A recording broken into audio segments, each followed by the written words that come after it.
Il y a une brève une interruption. Est-ce que vous m'écoutez? Ça va? Ça a repris? Un petit message. Très bien, merci. Merci. Alors, comme je vous ai dit, il nous reste maintenant type 2.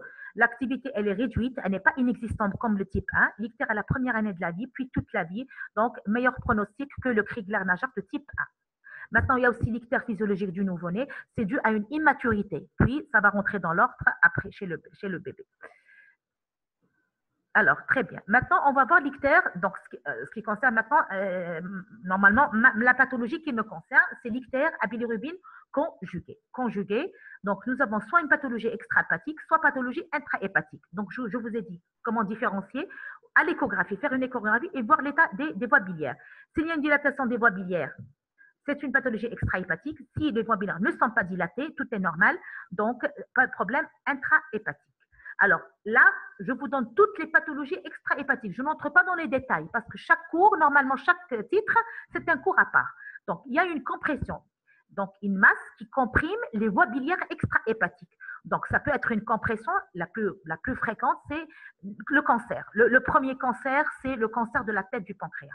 Ça peut être aussi des adénopathies métastatiques. Ça peut être un cancer de l'estomac. Donc, un cancer de l'estomac, comme il est proche du IL, donc, il peut comprimer. Alors, non néoplasique, la pancréatite chronique. Comment la pancréatite chronique? Je ne sais pas si vous avez fait le cours. Au cours de la pancréatite chronique, il y a des complications qui sont les pseudokystes du pancréas. Des pseudokystes. Alors, ces pseudokystes peuvent comprimer. Aussi, nous avons au niveau du IL les adénopathies inflammatoires, que ce soit la tuberculose ou la sarcoïdose. Plus rarement, un anévrisme artériel. C'est plus rare. Maintenant, atteinte de la voie biliaire. C'est les voies biliaires qui sont malades. Le cancer néoplasique, le cancer des voies biliaires. Ou alors l'ampulant vatérien. Vous vous rappelez l'ampoule de Vater? D2, au niveau de D2. S'il y a une tumeur au niveau de D2, l'ampoule de Vater, donc elle va obstruer. Il n'y aura plus de passage de la bile vers le duodénum. D'accord? Donc, retentissement en amont, tout va se dilater. Très bien. Non néoplasique inflammatoire, la cholangite, vous avez vu, la cholangite sclérosante primitive. Je vous ai dit, je ne sais pas, vous vous rappelez, la cholangite sclérosante primitive, elle peut toucher soit les voies biliaires intra-hépatiques, là, il n'y a pas de dilatation, soit c'est les voies biliaires extra-hépatiques. Et bien sûr, ce qui fait le diagnostic, c'est la bili-IRM qui nous donne le diagnostic. Maintenant, un obstacle intraluminal à l'intérieur donc de la lumière de la voie biliaire. Le plus fréquent, c'est la lithiase de la voie biliaire principale. Mais souvent, un seul calcul ne suffit pas pour donner un ictère. Souvent, c'est l'empierrement cholédocien, c'est-à-dire une dizaine de calculs qui obstruent la voie biliaire. Normalement, vous avez dû faire ça, la pathologie biliaire en chirurgie. Aussi, ça peut être une hydatidose, c'est-à-dire ouverture d'un kyste, imaginez kyste hydatique qui va s'ouvrir dans la voie biliaire. Donc, ou alors là, les parasitoses, donc ça va donner un tableau d'angiocolite. Ou alors simplement un caillot sanguin, un traumatisme de la voie biliaire, un caillot sanguin, c'est plus rare, mais ça existe. Donc là, ce tableau-là vous résume toutes les pathologies qui donnent un ictère avec dilatation des voies biliaires. Maintenant, pathologie intrahépatique. Donc, cholestase intrahépatique.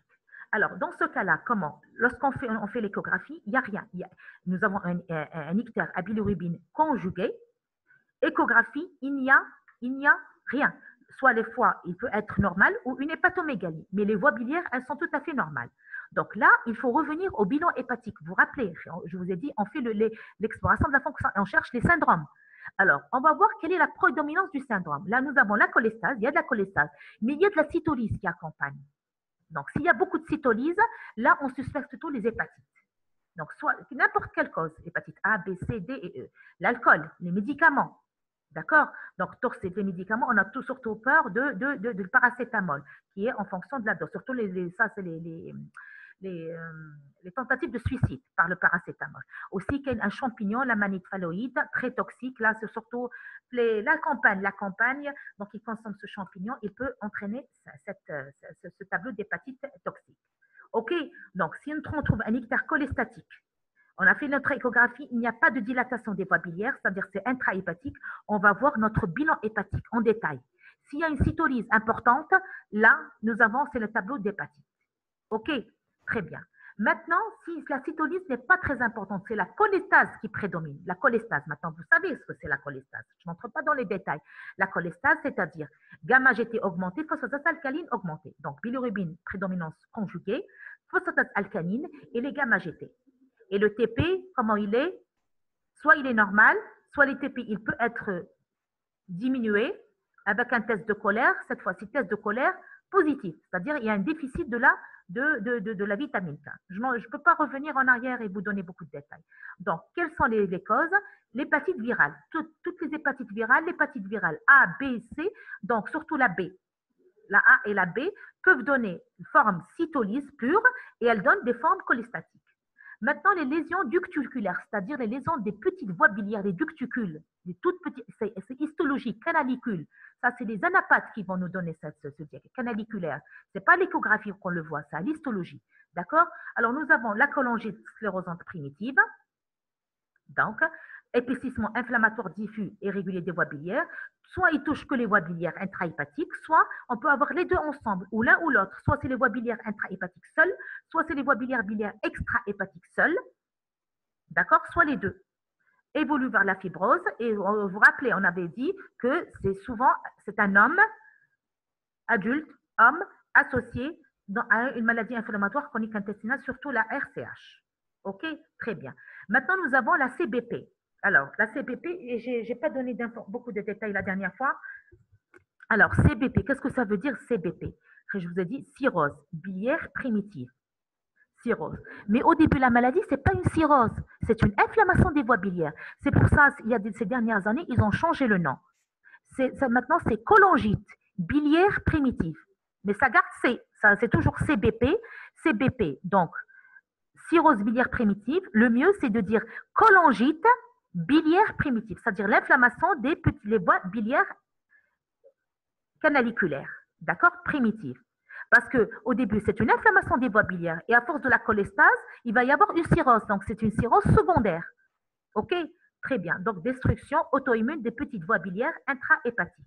C'est intrahépatique, c'est-à-dire canaliculaire, les toutes petites voies. Très bien. Donc, nous avons aussi l'atteinte médicamenteuse, l'érythromycine, elle peut le donner, et la réaction du greffon contre l'hôte. Donc, lorsqu'il y a une greffe, une toute greffe, donc il peut y avoir une réaction, ça peut donner cette ictère. Les tumeurs du foie, que ce soit primitif ou secondaire, peuvent donner une cholestase intrahépatique. Maintenant, toutes les pathologies infiltration hépatique, toutes les maladies qui infiltrent, surtout les granulomatoses. Les granulomatoses, la tuberculose, la sarcoïdose, plus rarement l'amylose, la stéatose aussi, elle peut donner un petit syndrome de cholestase, l'infiltration néoplasique, c'est-à-dire tous les lymphomes, toute pathologie néoplasique, quand elle arrive au niveau du foie, elle va nous donner une cholestase intrahépatique. Aussi, parmi les lésions, toutes les infections, septicémie, les abcès, toute infection au niveau du foie peut donner une cholestase. Maintenant, les cholestases intrahépatiques constitutionnelles, c'est-à-dire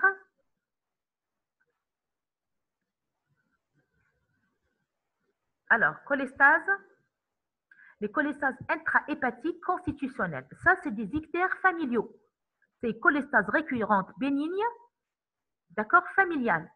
La maman, souvent, il y a une patiente, elle nous dit que ma mère aussi fait ce. Donc, heureusement, elle est rare. Donc, c'est une cholestase intrahépatique familiale progressive. Il y a plusieurs types. Je n'entre pas dans les détails. Maintenant, il y a des causes exceptionnelles.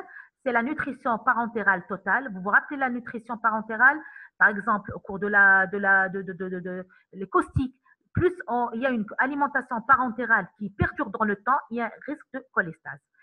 Ça peut être aussi un syndrome, ça entre dans le syndrome paranéoplasique. D'accord? Surtout le cancer du sein. Aussi, je vous ai dit la rejet de graisse après transplantation hépatique, c'est insuffisance rénale, mais ces causes-là, elles restent exceptionnelles. OK? Alors, jusque-là, est-ce que ça va?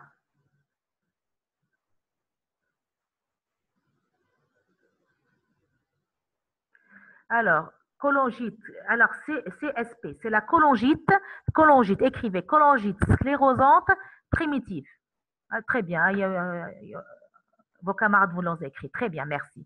Alors, à l'image, je n'ai pas compris. Quelles sont les causes les plus fréquentes? Fais-je les causes les plus fréquentes? Je n'ai pas compris votre question. Les causes les plus fréquentes.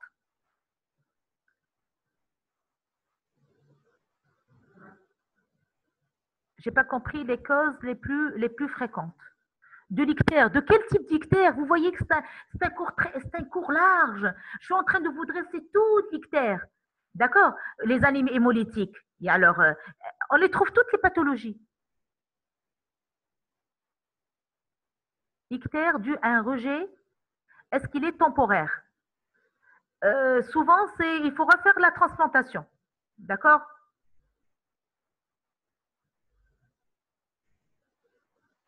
Alors, bon. Donc, maintenant, on va entrer, on va voir toujours dans la pathologie intrahépatique, mais cette fois-ci, c'est les ictères à bilirubine conjuguée constitutionnelle. Vous vous rappelez, on avait vu les bilirubines non conjuguées, c'était la maladie de Gilbert. Ici, c'est la maladie de Dubin-Johnson. La première, elle est plus rare. Elles sont plus rares.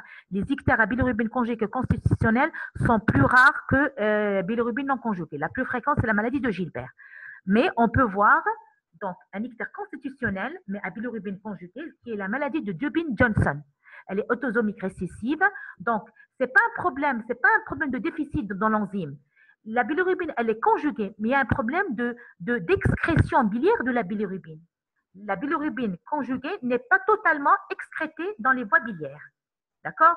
Début, donc rare avant la puberté, souvent l'adulte jeune, vers 20 ans, ça va donner un ictère, douleur abdominale, on peut avoir quelques asthénies. Donc, le facteur déclenchant, grossesse, infection, choc émotionnel. D'accord? Il y a une épreuve maintenant, la BSP, maintenant qu'elle est abandonnée. Alors, si on fait une laparoscopie, c'est-à-dire on va voir l'aspect du foie, comment il est noir à cause des dépôts de bilirubine. D'accord? Et si on fait une PBF, pigment noirâtre dans les zones centrolobulaires. Il n'y a aucun traitement, c'est une affection bénigne. Il faut simplement expliquer aux malades que c'est un ictère qui est déclenché, il y a des facteurs déclenchants, il faut les éviter, c'est tout. D'accord?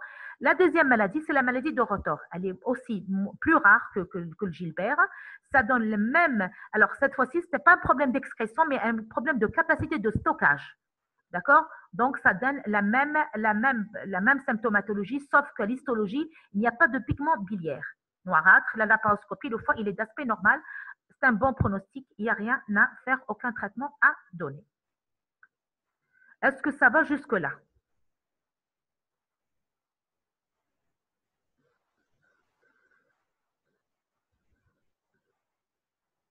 Alors, ictère mixte, des fois dans les hépatites. D'accord? Mais mixte, mais c'est-à-dire au fur et à mesure de l'évolution, ça va se préciser. Est-ce que bilirubine conjuguée ou non conjuguée? Très bien. Bon, maintenant, je vous résume le cours. Moi, le but du cours, c'est de connaître les étiologies, c'est-à-dire, ce n'est pas les détails des étiologies, c'est votre approche diagnostique. Comment vous devez vous comporter devant un malade qui a un ictère. Vous êtes en consultation, un malade vient vous voir en consultation, quelle est votre démarche? C'est ça le but de ce cours. D'accord? C'est pas d'entrer dans les détails, les étiologies. Ça, c'est chaque étiologie, elle a son propre cours. Pour moi, c'est la démarche diagnostique. Alors, regardez. Donc, s'il y a un malade qui vient vous voir, il a un ictère. Déjà, vous le voyez, il est jaune. Alors, je vous ai dit, la première chose à faire, confirmez votre ictère, si c'est un ictère léger. D'accord? Maintenant, si l'ictère franc, c'est bon, vous êtes sûr de votre diagnostic. Donc, on fait le dosage de la bilirubine. Bilirubine conjuguée ou non conjuguée. D'accord? Très bien. Donc, maintenant, on va voir un petit peu hémato. Et ça, vous allez le refaire en hémato. Donc, lorsque vous avez un bilirubine non conjuguée, il faut voir le taux de réticulocyte. Si le taux de réticulocyte, il est normal, donc probablement, il reste la deuxième cause, c'est les déficits de la glucoronyltransférase, soit la maladie de Gilbert, soit le Crigler-Najjar. Maintenant, si le taux de réticulocyte, il y a une réticulocyte, donc elle est régénérative, cette anémie, c'est les anémies hémolytiques. Les anémies hémolytiques, donc hémolyse. L'hémolyse, là, vous avez tout le tableau pour connaître. La cause la plus fréquente, c'est les anémies hémolytiques. C'est les anémies hémolytiques. D'accord? Donc, les drépanocytaires et la thalassémie. Ça, c'est un problème purement hématologique. Moi, lorsque j'ai un malade, il vient, il a un ictère, et je trouve qu'il a une bilirubinémie, hyperbilirubinémie non conjuguée, je demande la FNS. Si la FNS, il y a une anémie, c'est hémato. Si la FNS, elle est normale, et le bilan hépatique est normal, ça veut dire que c'est un Gilbert. OK? Très bien. Maintenant, le dosage bilirubine, c'est prédominance bilirubine conjuguée. Je vous ai dit, échographie directement pour voir est-ce qu'il y a une dilatation des voies biliaires ou non, des voies biliaires extra ou intra-hépatiques. D'accord? Et aussi, ça va nous permettre de nous donner comment elle est la vésicule, est-ce qu'il y a des calculs vésiculaires, des lithiases, le pancréas, est-ce qu'il y a une dysmorphie hépatique. Déjà, il nous donne quelques informations. D'accord? Très bien. Si maintenant, de deuxième, on a besoin des examens d'autres intentions, c'est la TDM et la biliaire. OK? Très bien. Donc, est-ce qu'il y a une dilatation ou pas de dilatation? S'il y a une dilatation des voies biliaires, donc soit c'est une lithiase des voies biliaires, c'est le pancréas. Là, je réponds à la question qui me demandait quelles étaient les causes les plus fréquentes. Voici les causes les plus fréquentes. Donc, dilatation, soit c'est un problème de lithiase, soit c'est un problème de néo de la tête du pancréas. OK? Maintenant, si les voies biliaires ne sont pas dilatées, là, je vous ai dit, il faut voir le bilan hépatique. Est-ce qu'il y a de la cytolyse importante? S'il y a une cytolyse, soit une hépatopathie toxique, soit une hépatite virale, soit la cirrhose. Ok, d'accord. Maintenant, si c'est la cholestase, la cytolyse, elle est moins, c'est la cholestase qui prédomine sur la cytolyse. Donc, soit c'est la cholangite sclérosante primitive, soit c'est la cirrhose biliaire. Normalement, je ne devrais pas dire cirrhose biliaire, je devrais dire cholangite biliaire primitive, soit c'est un néo. Et là, on a besoin de la biopsie hépatique pour confirmer notre diagnostic. Est-ce que vous avez des questions? On a terminé le cours, le premier cours.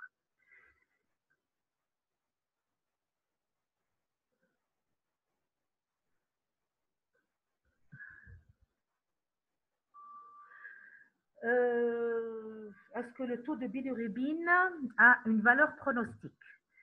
C'est au cas par cas. Plus le taux de bilirubine est augmenté, je dirais oui, oui, oui. Plus le taux de bilirubine, déjà le taux de bilirubine, lorsqu'il dépasse les 200, lorsque nous avons un ictère avec hyperbilirubinémie conjuguée, hein, je parle conjugué, plus supérieur à 200, c'est déjà, on sait que c'est un cancer. D'accord? Maintenant, pour le taux, par exemple, pour la cirrhose biliaire primitive, le taux de bilirubine, il a un taux pronostic. Plus le taux de bilirubine il est bas, plus c'est un meilleur pronostic. D'accord? Donc oui, je réponds oui. Les urines foncées, non, ça ne donne pas, c'est pas des urines foncées. Des urines foncées à cause du sang, pardon, c'est pas le sang, à cause de l'hémoglobinurie. OK? Mais les selles sont normalement colorées, oui. Alors, les voies biliaires, c'est les bifurcations. Vous voyez la voie biliaire principale, au niveau du foie, et la bifurcation. D'accord? Les voies biliaires intrahépatiques. Oui, on peut les voir, les voies biliaires intrahépatiques. Imaginez s'il y a un obstacle au niveau du île hépatique. Le île. Donc, ça va donner des dilatations des voies biliaires intrahépatiques. Et ça reste un problème extrahépatique, le île. OK? Donc, mais s'il n'y a pas aucune dilatation des voies biliaires, ça veut dire simplement intrahépatique. Est-ce que vous avez compris? Un problème au niveau du île. Par exemple, une tumeur au niveau du île qui comprime le île. Donc, les voies biliaires intrahépatiques, la droite et la gauche, elles vont être dilatées. OK? Très bien. Bon. Pas d'autres questions? Rien? OK? OK, OK, OK. Je sais. Alors, regardez, les cours, ce cours-là, les étiologies, je ne demande pas les détails. Moi, ce que je demande, c'est l'approche diagnostique. Je répète, vous avez un malade, il a un ictère. Un ictère, vous voyez, vous demandez le taux de bilirubine. Bilirubine conjuguée ou non conjuguée. S'il est non conjugué, vous demandez la FNS. Si la FNS, elle est normale, il n'y a pas d'anémie, c'est Gilbert. Maintenant, si vous avez hyperbilirubinémie conjuguée, là, c'est l'échographie. Vous demandez l'échographie. Est-ce que les voies biliaires sont dilatées ou non dilatées? S'il y a une dilatation, le radiologue vous dit il y a une dilatation des voies biliaires, ça veut dire qu'il y a une compression, quelque chose, c'est un problème extra-hépatique. L'autre extra-hépatique, c'est le IL, mais le IL warbat. Mais le IL jusqu'à des deux. OK? Maintenant, s'il n'y a aucune dilatation des voies biliaires, le foie, soit il y a souvent il y a une hépatomégalie à cause de la cholestase, ou le foie peut être normal. Donc, c'est un problème purement intrahépatique. Et là, on va voir le bilan hépatique. Est-ce que c'est la cytolyse qui prédomine? Est-ce que c'est la cholestase qui prédomine? Et si c'est nécessaire, on fera une PBF. OK? On passe au deuxième cours. On va interrompre le temps de faire d'aller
Alors, est-ce que vous m'entendez? Oui, donc on va commencer le deuxième cours qui est conduite à tenir devant une acide. C'est la même chose que devant un ictère, c'est-à-dire c'est un cours très général. OK?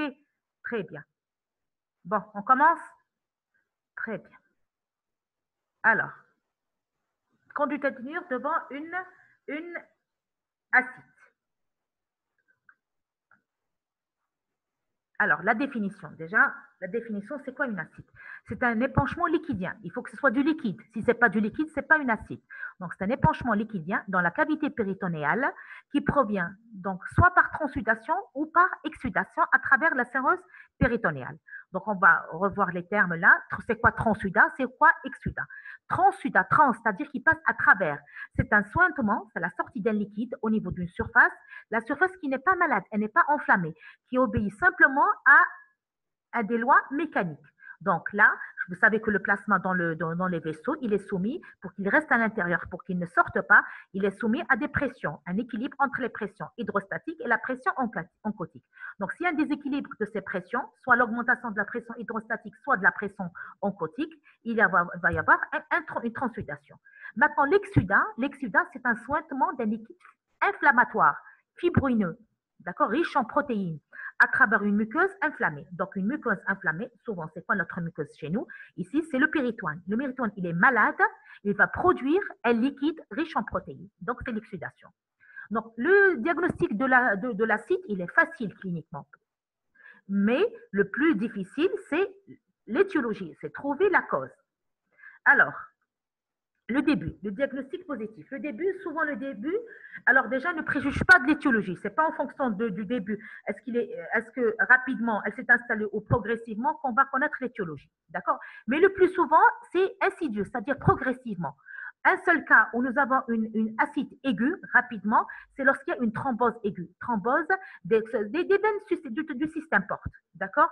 Dans ce cas-là, rapidement, elle se constitue. Mais sinon, progressivement. Alors, elle peut simuler, des fois, l'installation de l'acide, elle peut simuler un syndrome péritonéal, c'est-à-dire des douleurs vives, un météorisme, distension. Donc, le malade, il va atterrir aux urgences. Donc, alors, maintenant, lorsqu'elle s'installe, les cas faciles, c'est-à-dire l'acide, elle est de grande ou de moyenne abondance. Déjà, le périmètre abdominal, vous voyez le malade lorsqu'il entre, il a un ventre qui est gonflé. Bon, gonflé, ce n'est pas des gaz, d'accord? Donc, c'est pour ça, à la matité, c'est une matité. Déclive hydrique, à limite supérieure concave vers le haut. D'accord? Alors, le signe du flot, surtout lorsque l'acide elle est modérée, c'est-à-dire il y a mobilisation du liquide. Le signe du glaçon. Le signe du glaçon, c'est à la recherche d'une hépato-splénomégalie associée. Vous connaissez le signe du glaçon. Imaginez un verre d'eau rempli, le verre il est rempli, on fait un glaçon. Le glaçon, il va flotter. Si avec notre doigt, on va pousser le glaçon vers le bas, il va remonter. C'est ça le signe du glaçon. D'accord? Si on fait le toucher rectal, on va trouver les cul-de-sac qui sont bombés, c'est-à-dire pleins de liquide. Bien sûr, lorsque nous avons une acide, il faut rechercher s'il n'y a pas un épanchement pleural associé. D'accord? Donc, et faire un examen clinique complet. Alors, maintenant, les cas difficiles. Les cas difficiles, c'est-à-dire on n'arrive pas cliniquement à poser le diagnostic d'acide. C'est lorsque l'acide elle est de petite abondance, lorsque l'acide elle est cloisonnée, c'est-à-dire au niveau du péritoine, il y a, on dirait, des poches. Une poche fait le liquide, une poche, il n'y a pas de liquide, c'est de l'air. Donc, lorsqu'on fait la percussion, une matité, parfois on va trouver une sonorité. Donc, on dit une acide cloisonnée. On dit une matité endamée. Je te donne des cases blanches, des cases noires. D'accord? Et l'acide cloisonné, c'est surtout, on s'oriente vers une acide inflammatoire, c'est-à-dire exsudat. C'est le péritoine qui est inflammé, donc là, il fabrique des fausses membranes qui vont prendre, c'est-à-dire cloisonner le liquide. Très bien. Un panicule adipeux, quelqu'un qui est gros, c'est-à-dire la paroi abdominale graisseuse très importante. Donc, quand on fait la percussion, tout est mat. Donc, c'est difficile. Aussi, lorsque nous avons une masse acide avec une masse. Déjà, la masse, elle est mate avec l'acide, donc c'est difficile de trancher où est la matité de l'acide, où est la matité de la masse. D'accord? Très bien. Maintenant, diagnostic différentiel. Qu'est-ce qui n'est pas un épanchement liquidien? Déjà, de l'air, le météorisme. Quelqu'un qui a des troubles, on a fait hier les troubles fonctionnels intestinaux. Les troubles. Donc, il y a un ballonnement.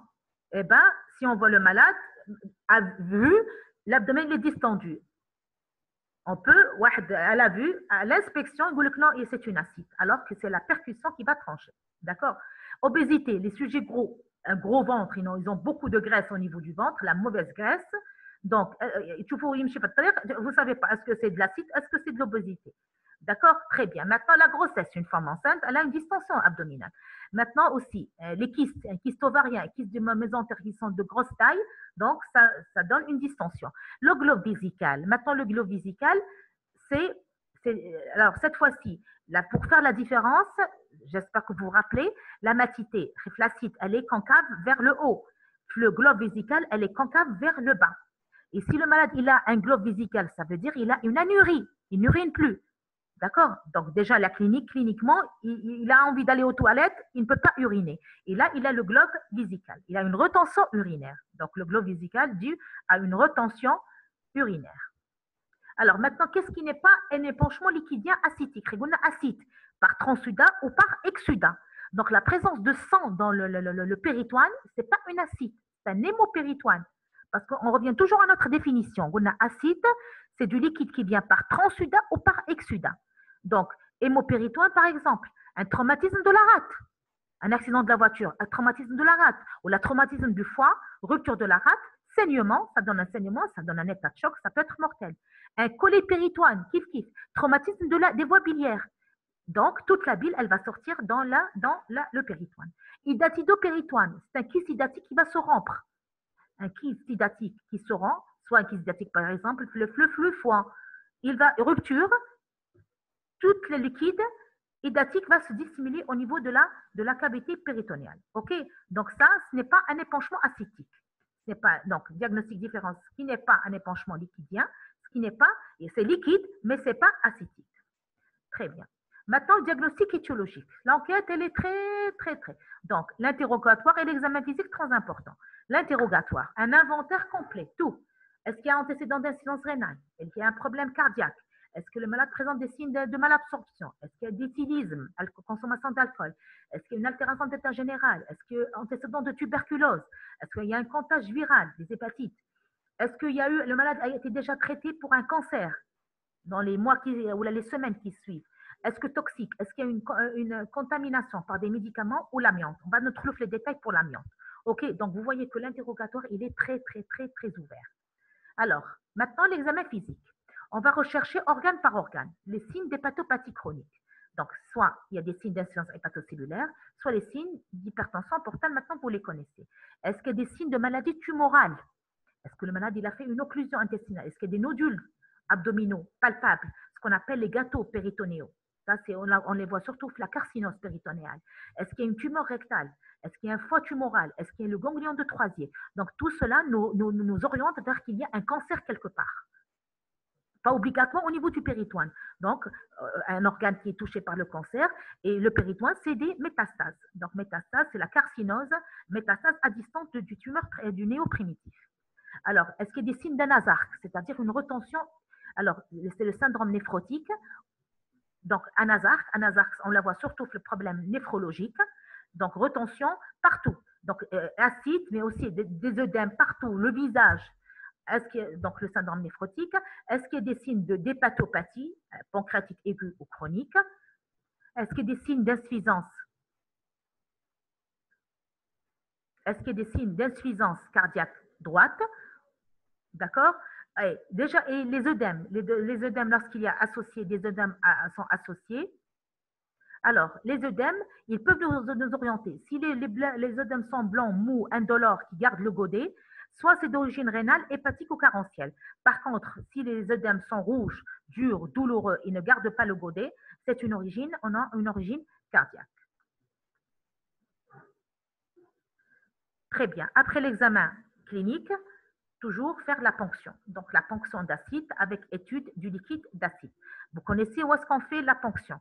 Donc, vous regardez, est-ce qu'on la fait à droite ou à gauche? On la fait plutôt à gauche. On évite à droite. Pourquoi à droite? Parce que le sécum, parce qu'on va la faire au niveau de la fosse iliaque. La fosse iliaque droite, le sécum, il est superficiel. Donc, parce qu'on a peur de le blesser, d'accord? On préfère la faire à gauche. À gauche, sauf dans un seul cas.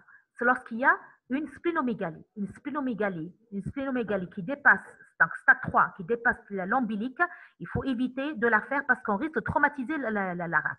Et c'est plus grave de traumatiser la rate que de traumatiser le sécom. Parce que la rate, c'est un organe hyper vascularisé. Donc, on va entraîner une hémorragie interne qui peut être mortelle. Par contre, le sécom, avec l'aiguille, elle est fine, même si on le traumatise, ce n'est pas grave. OK? Donc, on préfère le faire, la ponction, on préfère la faire à gauche, s'il n'y a pas de splénomégalie. Bon, vous connaissez, on trace une ligne entre l'ombilique et l'épine iliaque antéro-supérieure et le tiers externe. Et là, on va faire notre ponction. Donc, la ponction, elle a une démarche diagnostique, mais aussi exploratrice diagnostique, mais aussi elle peut être thérapeutique. Thérapeutique, c'est-à-dire évacuatrice pour soulager le malade. Alors, la technique, bon, c'est bon, on l'a vu, avec une aiguille spéciale normalement, respecter les règles d'asepsie. Donc, déjà, l'aspect du liquide, il va nous orienter. Normalement, est-ce qu'il est clair, citrin, ou sérofibruneux clair, c'est-à-dire transparent? Il peut être hémorragique. Hémorragique, s'il y a hémorragique, c'est-à-dire qu'il contient des globules rouges. Si le liquide d'acide contient du globule rouge, là, on s'oriente plutôt vers un cancer. Sachez-le. S'il est chileux, c'est-à-dire il est blanchâtre, lactescent, on dirait du lait. Ça veut dire qu'il contient beaucoup de lipides. D'accord? On s'oriente vers une pathologie. Très bien. Donc, comme je vous ai dit, l'importance de l'aspect va nous orienter vers l'étiologie. Alors, puis, on a fait notre examen macroscopique, l'aspect du liquide, puis microscopique, on va voir biochimie. Le biochimie, donc déjà, le taux, la première chose, c'est le taux de protéines dans le liquide, pour savoir est-ce que c'est exsudat, est-ce qu'il est riche en protéines ou pauvre en protéines. Donc, 25. Transsudat, moins de 25 grammes par litre, donc c'est on dit Rivalta négatif. Exsudat, protéines plus de 25 grammes, Rivalta positif. D'accord? Donc, la teneur des protéines. On va voir aussi la teneur en lipides. Je vous ai dit, l'acide chileuse, elle est riche en triglycérides. Après, on va voir les titres cytologiques. Quel type de cellules il comporte? Normalement, le liquide d'acide, moins de 200 éléments. D'accord? Très bien. Moins, surtout les neutrophiles. Maintenant, on va voir quel type de cellules. S'il est riche en globules blancs, on va voir quel type de cellules. Est-ce que globules blancs, est-ce que globules rouges? S'il est en globules blancs, les polynucléaires, plus de 250, vous vous rappelez lorsqu'on en avait parlé? S'il est riche en globules blancs, donc là, je vous ai dit, ça fait néoplasique. Pardon, globules rouges. Donc, s'il est riche en globules blancs, c'est infecté. C'est la surinfection du liquide d'acide chez le cirrhotique. Maintenant, s'il est riche en globules blancs, c'est le néoplasique. L'étude bactériologique, l'examen direct est mis en culture pour voir s'il y a des bactéries. L'anapathe, c'est surtout pour rechercher s'il n'existerait pas des cellules néoplasiques, des cellules atypiques. Bon, il y a des questions? Protéines. Alors,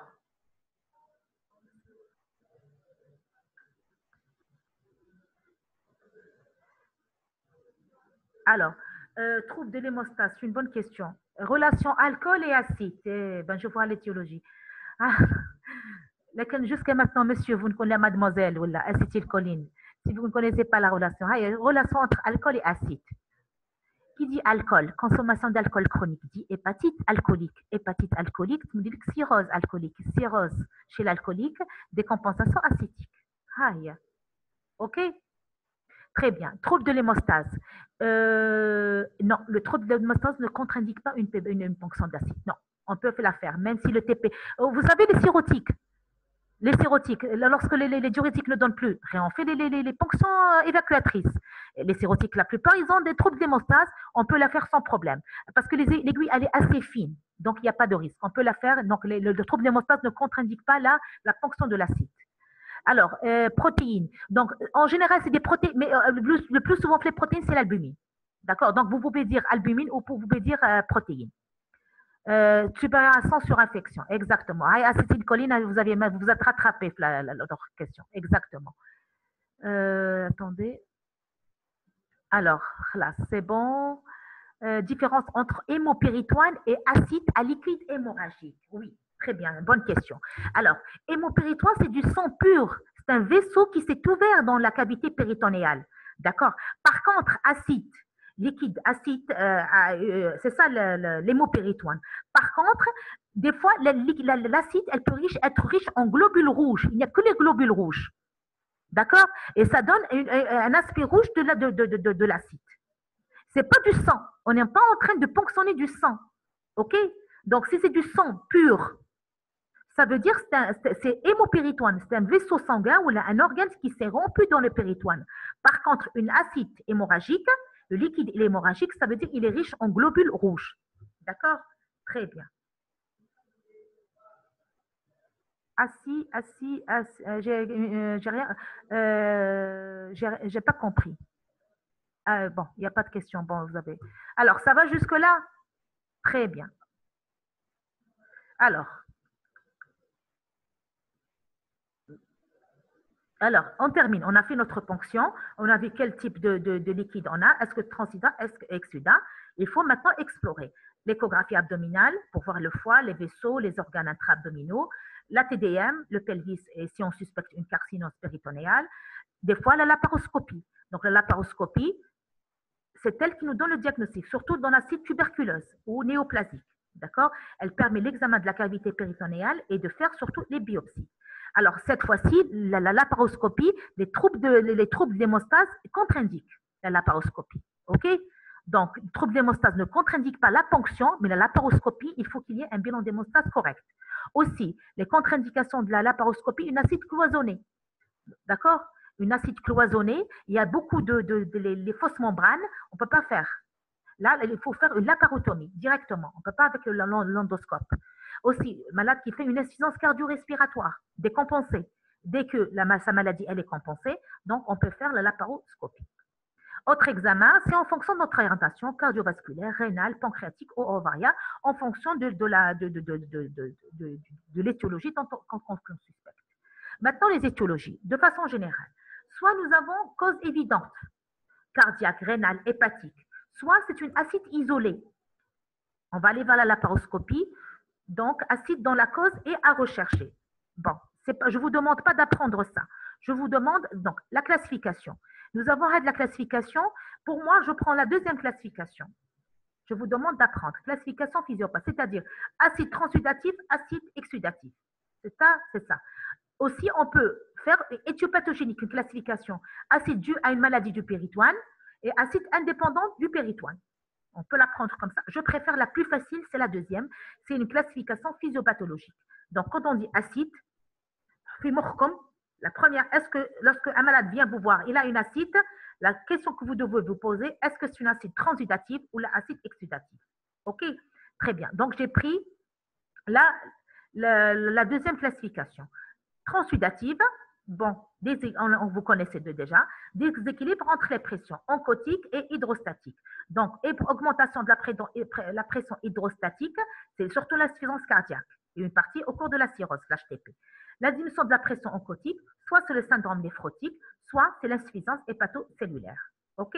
Très bien. Maintenant, l'exsudat. Exsudat, ça veut dire soit il y a une maladie du péritoine, soit une inflammation, on va voir qui a la tuberculose ou le cancer, soit il y a une exsudation à travers les vaisseaux lymphatiques. C'est plus rare, les vaisseaux entéro-lymphatiques, donc qui vont être dilatés par une obstruction. Souvent, c'est le lymphome ou une hyperpression, c'est la cirrhose. Vous allez voir cette maladie. D'accord? Donc, transudat, soit c'est en rapport avec l'augmentation de la pression hydrostatique, diminution de la pression oncotique. Exsudat, soit il y a une maladie, c'est le péritoine qui est malade, soit le péritoine il est sain, mais c'est un problème les vaisseaux lymphatiques. OK? On va commencer. Donc, très bien.